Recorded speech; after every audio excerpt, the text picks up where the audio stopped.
অসুস্থ রাষ্ট্রপতি সাইম পদত্যাগ করলে ৭৭ সালের ২১ এপ্রিল জিয়া গ্রহণ করলেন রাষ্ট্রপতির দায়িত্বভার।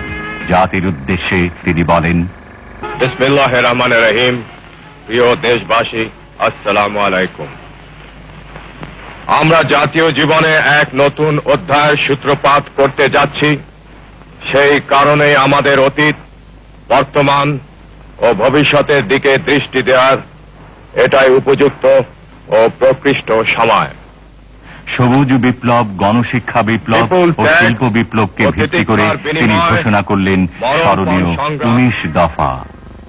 সর্বতোভাবে দেশের স্বাধীনতা, অখণ্ডতা ও সার্বভৌমত্ব রক্ষা করা। শাসনতন্ত্রের ৪টি মূলনীতি অর্থাৎ সর্বশক্তিমান আল্লাহর প্রতি সর্বাত্মক বিশ্বাস ও আস্থা, গণতন্ত্র, জাতীয়তাবাদ এবং সামাজিক ও অর্থনৈতিক ন্যায় বিচারের সমাজতন্ত্র জাতীয় জীবনের সর্বস্তরে প্রতিফলিত করা। সর্ব উপায়ে নিজেদেরকে একটি আত্মনির্ভরশীল জাতি হিসেবে গড়ে তোলা। প্রশাসনের সর্বস্তরে উন্নয়ন কার্যক্রমে এবং আইন শৃঙ্খলা রক্ষার ব্যাপারে জনসাধারণের অংশগ্রহণ নিশ্চিত করা। সর্বোচ্চ অগ্রাধিকারের ভিত্তিতে কৃষি উন্নয়নের মাধ্যমে গ্রামীণ তথা জাতীয় অর্থনীতিকে জোরদার করা।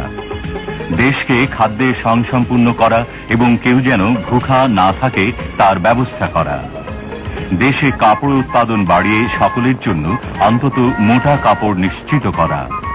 কোন নাগরিক যেন গৃহহীন না থাকে তার যথাসম্ভব ব্যবস্থা করা। দেশকে নিরক্ষরতার অভিশাপ থেকে মুক্ত করা। সকল দেশবাসীর জন্য ন্যূনতম চিকিৎসার বন্দোবস্ত করা।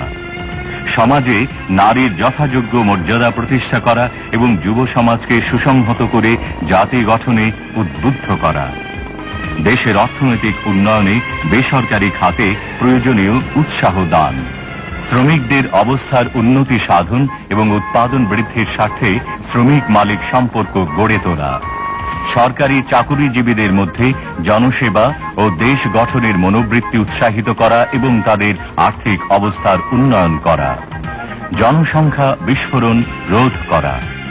সকল বিদেশি রাষ্ট্রের সাথে সমতার ভিত্তিতে বন্ধুত্ব গড়ে তোলা এবং মুসলিম দেশগুলোর সাথে সম্পর্ক বিশেষ জোরদার করা। প্রশাসন ও উন্নয়ন ব্যবস্থা বিকেন্দ্রীকরণ এবং স্থানীয় সরকারকে শক্তিশালী করা। দুর্নীতিমুক্ত, ন্যায়নীতি ভিত্তিক সমাজ ব্যবস্থা কায়েম করা। ধর্ম, বর্ণ, গোত্র নির্বিশেষে সকল নাগরিকের অধিকার পূর্ণ সংরক্ষণ করা এবং জাতীয় ঐক্য ও সংহতি সুদৃঢ় করা।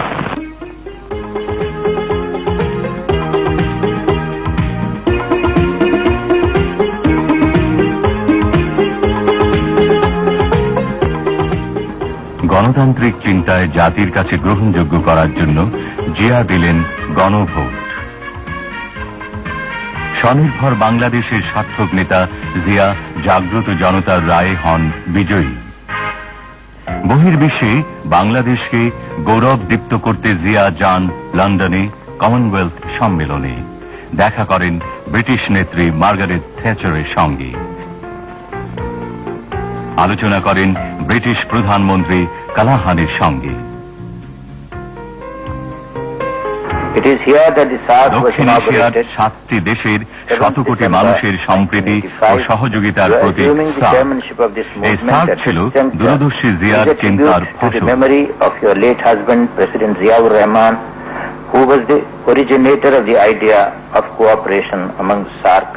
সার্ক গঠনের জন্য তিনি আলোচনা করেছেন ভারতের প্রধানমন্ত্রী মোরারজি দেশাই, পাকিস্তানের প্রেসিডেন্ট জিয়াউল হক, নেপালের রাজা বীরেন্দ্র, ভুটানের রাজা ওয়াংচুক, শ্রীলঙ্কার প্রেসিডেন্ট জয়বর্ধনে ও প্রেমাদাসা, ভারতের আরেক প্রধানমন্ত্রী ইন্দিরা গান্ধীর সঙ্গেও।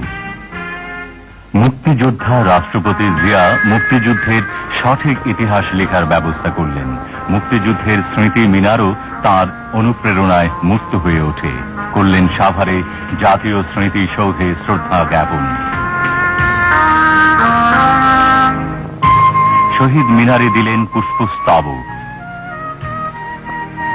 মুক্তিযোদ্ধাদের যোগ্য মর্যাদা ও যুদ্ধাহতদের পুনর্বাসনের জন্য জিয়া তৈরি করলেন যুদ্ধাহত মুক্তিযোদ্ধা কমপ্লেক্স। ইতিমধ্যে জিয়া প্রদত্ত রাষ্ট্রপতি নির্বাচনে গণতান্ত্রিক ঐক্য জোটের প্রার্থী হিসেবে নৌকা প্রতীক নিয়ে দাঁড়ান জেনারেল M.A.G. ওসমানী। ধানের শেষ প্রতীক নিয়ে জাতীয়তাবাদী ফ্রন্টের রাষ্ট্রপতি পদপ্রার্থী জিয়া সমগ্র জাতির সামনে ঘোষণা করেন, ইতিহাস আছে, ভিন্ন একটি প্রক্রিয়ার মাধ্যমে গড়ে উঠেছে আমাদের দেশ।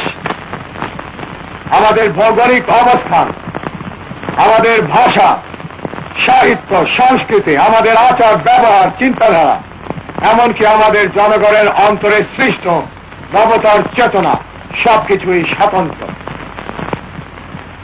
আমরা চাই আমাদের জনগণকে ঐক্যবদ্ধ করে বাংলাদেশের স্বাধীনতা ও সার্বভৌমত্বের চেতনাকে জনগণের মনে সুদৃঢ় ভিত্তিতে প্রতিষ্ঠিত করতে। এটাই হলো বাংলাদেশী জাতীয়তাবাদ। সচেতন ও জাগ্রত জনতা রায় দিল জিয়াই রাষ্ট্রপতি। অর্থনীতি, সমাজনীতি, সংস্কৃতি ও ধর্মীয় জীবন ব্যবস্থাকে অবলম্বন করে বাংলাদেশী জাতীয়তাবাদকে ভিত্তি করে চেয়ারম্যান হিসেবে জিয়া গড়ে তুললেন বাংলাদেশ জাতীয়তাবাদী দল। একদলীয় দুঃশাসন থেকে জাতিকে মুক্তি দিলেন জিয়া। ৭৯ সালের 18 ফেব্রুয়ারি জাতীয় সংসদের বহুদলীয় নির্বাচনে জিয়ার নেতৃত্বাধীন বিএনপি লাভ করে নিরঙ্কুশ সংখ্যাগরিষ্ঠতা।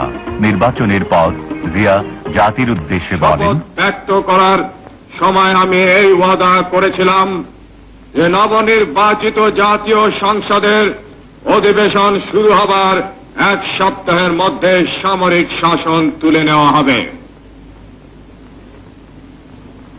সেই অনুযায়ী আগামী 9 এপ্রিলের মধ্যে তা কার্যকর হবার কথা।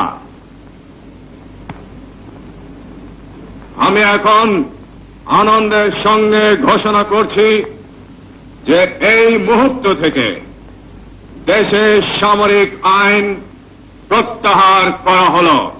কৃষিক্ষেত্রের উন্নয়নে গ্রামের জনগণের কাছে জিয়া বারবার গিয়ে সহজভাবে ডাক দিয়েছেন। 1 নম্বর, খাদ্য উৎপাদন দ্বিগুণ করতে হবে। কেবলমাত্র দ্বিগুণ করতে হবে, 3 গুণ করা যায়, কিন্তু কেবলমাত্র দ্বিগুণ করতে হবে এখন। 2 নম্বর, সমস্ত রাস্তার 2 ধারে ফলের গাছ লাগাতে হবে এবং রাস্তার 2 পাশে ঢালুতে শাক সবজি চাষাবাদ করতে হবে। সমস্ত পুকুরে মাছের চাষ করতে হবে। প্রত্যেক ঘরে ঘরে হাঁস মুরগির খামার করতে হবে। এই গ্রামের প্রত্যেকটি লোক, মেয়ে লোক কাজে ব্যস্ত থাকবে। মেয়েরা ঘরে কুটির শিল্প করবে এবং তাদের পরিবারের আয় বৃদ্ধি করবে। উৎপাদনের রাজনীতির প্রবর্তক জিয়া বলতেন, কৃষি আমাদের প্রধান সম্পদ। কৃষিক্ষেত্রে আমাদের ব্যাপকভাবে নামতে হবে, অসম্ভবকে করতে হবে সম্ভব। তাই শুরু হলো সবুজ বিপ্লব। পল্লী উন্নয়ন পরিষদ হলো গঠিত।